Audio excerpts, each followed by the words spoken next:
Et là, Hazak Omaru Rabotai, Besorot Tovot, on est aujourd'hui le 26 dans le mois de Tammuz, au nom de Dieu.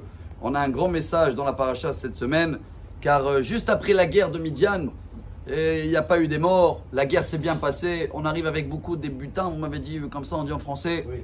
Et ils sont dehors de la ville. Moshe et Lazare, ils sortent vers eux, et qu'est-ce qu'on fait maintenant avec tout ça? Il dit Rashi, il y avait des jeunes, je ne sais pas quel âge, c'est marqué Neharim, la jeunesse, que vite, quand ils ont vu qu'il y a beaucoup d'argent et de l'or, ils voulaient vite aller se partager un petit peu. Mais Moshe, il est parti avant eux, là-bas, pour leur dire, attendez, stop, il y a des règles, il y a des normes, et pratiquement toutes les règles du Maaser sont dans la paracha de cette semaine.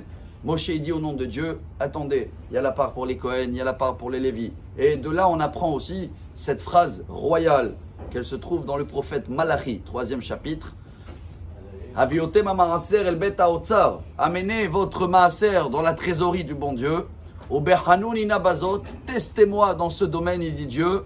Varikot ilachem beracha ad belidai, et je vais vous donner une bénédiction no limit. Dans le Talmud, dans deux endroits, dans Shabbat et dans Ta'anit, dans la page 9, la Gemara, elle raconte là-bas, elle dit quoi? On a le droit de tester le bon Dieu. C'est marqué Lotenasun et Hashem Elokechem. Et la Gemara, elle répond que sur le domaine du Maaser, on peut tester le bon Dieu.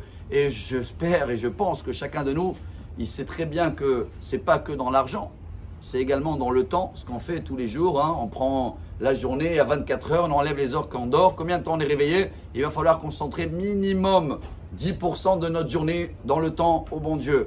De tout ce que rentre dans l'argent, on donne au bon Dieu. Dans les fruits, dans les légumes, tout ce qu'on fait pendant toutes les années où on est en Israël, sauf l'année prochaine, tout ça, c'est les règles de Maaser. Mes chers amis, je vais terminer avec un très beau message. Il y avait quelqu'un, un grand homme d'affaires, il a fêté ses 90 ans, il a fait une grande fête et il a dit, voilà ce qui m'a guidé toute ma vie pour réussir dans tous ces domaines, pour pouvoir avoir cette bénédiction du bon Dieu. Parce qu'il y en a beaucoup qui disent, voilà, je donne le Maaser et elle est où la richesse no limit? D'abord, la richesse, elle peut être quand tout fonctionne bien, quand le cœur il vaut 300 000 $, non? Les reins, les poumons, tout ça, ça vaut des millions. Alors si quelqu'un, grâce à ça, il est en bonne santé, ça fait partie de la richesse. Mais il a dit, voilà, les 3 bases que j'ai eues et qui m'accompagnent toute ma vie.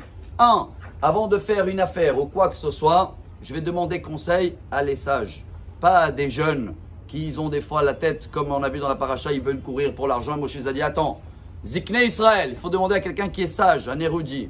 2, et voilà la base très importante, si tu vas écraser qui que ce soit sur le chemin que tu vas prendre ou sur l'affaire que tu vas t'investir, c'est pas bon selon le judaïsme. Même le temple, s'il doit être construit, il y en a un juif qui va être vexé, il dit le Chafetz Chaim, le temple il est repoussé. 3e domaine, et voilà, je pense également ce qui est pour nous la confirmation que tout se passe d'en haut, c'est il n'y a que Dieu qui va te récompenser, personne d'autre. Si tu vas sur le chemin qu'il y en a des gens qui essaient de donner des enveloppes ou des pots de vin, tu te sauves comme de le feu. Si on arrive à faire ces règles, au suivre au nom de Dieu, on est aujourd'hui le 26, on va avoir tellement du temps pour donner, de l'argent pour donner et du maaser que Bezrat Hashem, on va tous avoir Beracha Ad Belidai, une bénédiction, une richesse et une santé no limite.